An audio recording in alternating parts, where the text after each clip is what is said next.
guys, it's your girl Erica from Cocktails and Conversation. Hope you're having a fantastic day.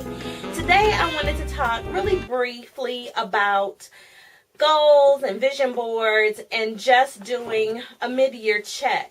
And the reason why I want to talk about this is because here in the South, the kids are getting ready to go back to school. More specifically, my boys will be starting school next week. And practice that my husband and I, what we like to do with the boys right before school is we like to sit down with them and, of course, go over what our expectations are of them for the upcoming school year. But we also like to sit down and do a goal-setting activity with the boys so that they can identify some goals that they would like to achieve in the upcoming school year in terms of classes and being involved in the school.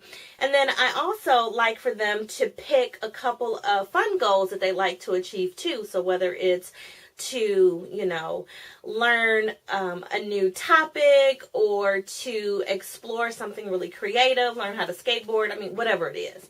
But I want them to pick a fun goal too.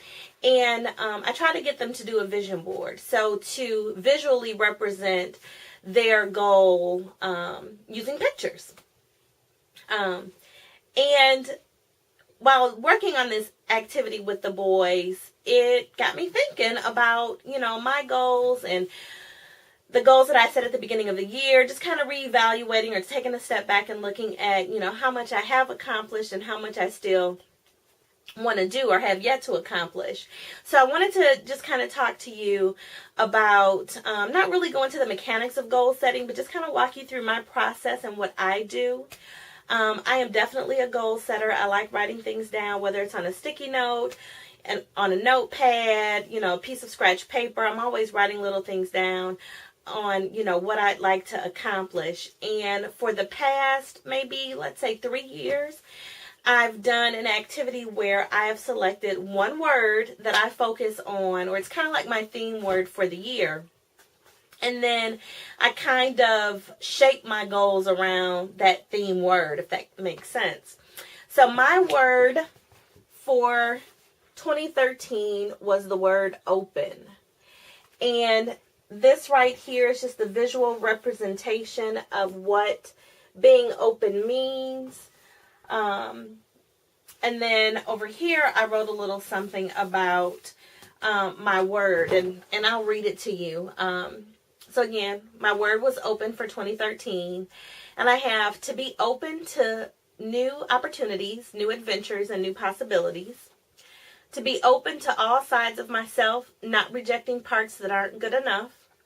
To be open to new ways of thinking, new ways of being, new ways of living.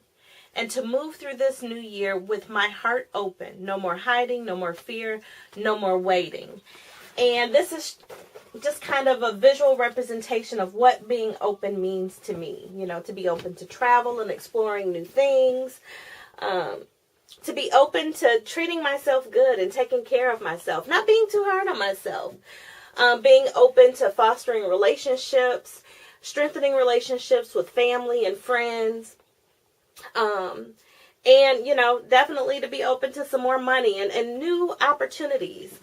So I think for the most part, I've held pretty true to my word. Doing this challenge is definitely, you have to be open to accept the challenge. So I ask you, where are you at with your goals that you set in 2013? I want you to take this time to do a goal checkup. Check off those things that you've accomplished. If you haven't accomplished a lot, don't beat yourself up. Don't beat yourself up. It happens. Life happens. But this is a great time for you to kind of level set, maybe to adjust some of the goals. Maybe some of the goals that you set were really lofty and you haven't, allocated the time, had the opportunity to allocate the time to really work at those goals. That's fine. You are in control of your timetable. No one says you have to do X, on a particular date. So if you need to move some dates around, if you need to readjust your priorities, now is a great time to do it. This is what I do when setting my goals, and around school time is a great time when I come back to revisit the goals that I've set and to make the necessary adjustments. So tell me, what do you do? How do you goal set? Are you a vision boarder like I am? Or are you, one who sits down at the beginning of the year and writes a list of 10 or more things that you'd like to accomplish for the following year? Share with me your thoughts. I'd like to know. So with that, I'm going to readjust some things, and I'm going to enjoy the rest of my Friday. I hope you do too, and I'll see you back here tomorrow. Bye.